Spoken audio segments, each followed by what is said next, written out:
నేను previous TET paper questions explain చేద్దానికి start చేశాను కదా చాప్టర్ వైజ్గా. ఈ సెకండ్ క్వశ్చన్ ఇది చాలా ఈజీ క్వశ్చన్ అండి.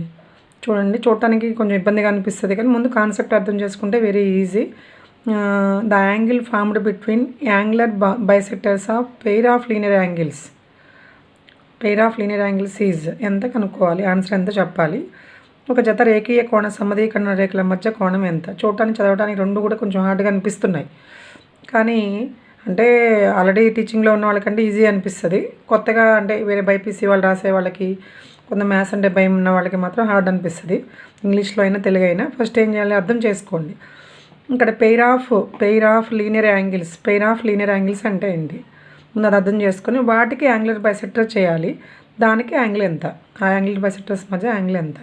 తెలుగులో ఏంటంటే రెండు రేఖీయ కోణాలు తీసుకోవాలండి. ఒక జత రేఖీయ కోణం ఒక్కొక్క రేఖ మీద ఉన్న ఒక జత కోణాలు తీసుకొని వాటి సమధీకోణ రేఖలు గీయాలి. వాటి మధ్య కోణం ఎంత. ఇది ఇట్లా గుర్తుపెట్టుకోవచ్చు ఆన్సర్ 90 degrees అని. అన్నీ గుర్తుపెట్టుకోలేం కాబట్టి ఫస్ట్ ఎలా వస్తుందని కాన్సెప్ట్ మీకు తెలిస్తే నీకు ఆటోమేటిక్గా గుర్తుండిపోతుంది. The angle formed between angular bisectors అంటే ఫస్ట్ లాస్ట్ నుంచి రండి. ఇదైతే తెలుగులో అయితే ఫ్రంట్ నుంచి రావచ్చు, ఇంగ్లీష్లో అయితే లాస్ట్ నుంచి. లీనియర్ యాంగిల్ అంటే ఏంటి? పెయిర్ ఆఫ్ లీనియర్ యాంగిల్స్, ఒక జత రేఖీయ కోణాలు ఒకే రేఖ మీద ఉండాలండి. రెండు కామన్ వర్టెక్స్, కామన్ ఆర్మ్ ఉండాలి. ఇట్లా సపోజ్ ఇది 120 అనుకోండి, సపోజ్ ఇది 60, రెండు యాడ్ చేస్తే ఎంత వస్తుందండి? 180 వస్తుంది.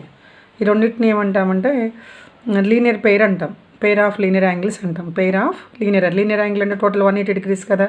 ఈ మొత్తం 180 degrees ఉంటుంది కాబట్టి టోటల్ ఇది 180, అటువైపు కూడా 180 degrees ఉంటుంది కాబట్టి దానిని లీనియర్ పెయిర్ అంటాము, పెయిర్ ఆఫ్ లీనియర్ యాంగిల్స్ అంటాం. రెండు యాంగిల్స్ నేమ్స్ కూడా పెట్టవచ్చు, నేమ్స్ అని మళ్ళీ అన్నీ ఎందుకు లేని పెట్టట్లేదు. అలాగే ఇంకేదైనా ఎగ్జాంపుల్ తీసుకోండి. అవి కూడా సపోజ్ ఇలా ఉందనుకోండి,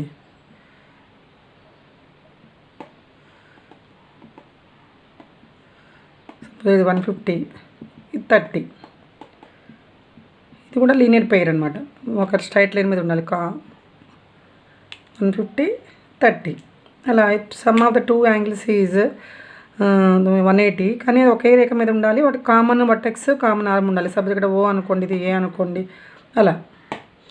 అయితే వీటికి కోణ సమధీకరణ రేఖలు గీయాలండి, యాంగులర్ బైసెక్టర్స్ గీయాలి. కోణ సమధీకరణ రేఖలు అంటే తెలుసు కదా.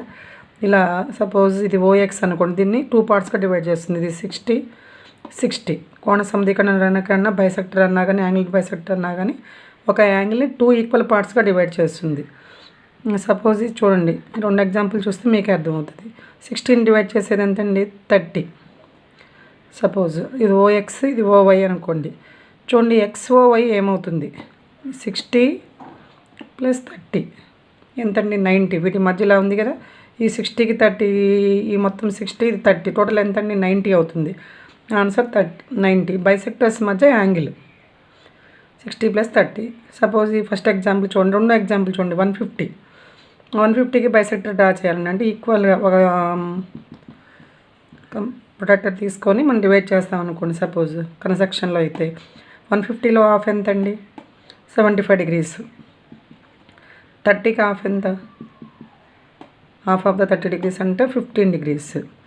ఇప్పుడు ఈ బ్లూ లైన్స్ మధ్య యాంగిల్ ఎంత అవుతుంది? బ్లూ లైన్స్ మధ్య యాంగిల్ 75 + 15 ఎంత అవుతుంది? 90 అవుతుంది. ఇది చూడండి 90. ఇది గుర్తుపెట్టుకోవచ్చు.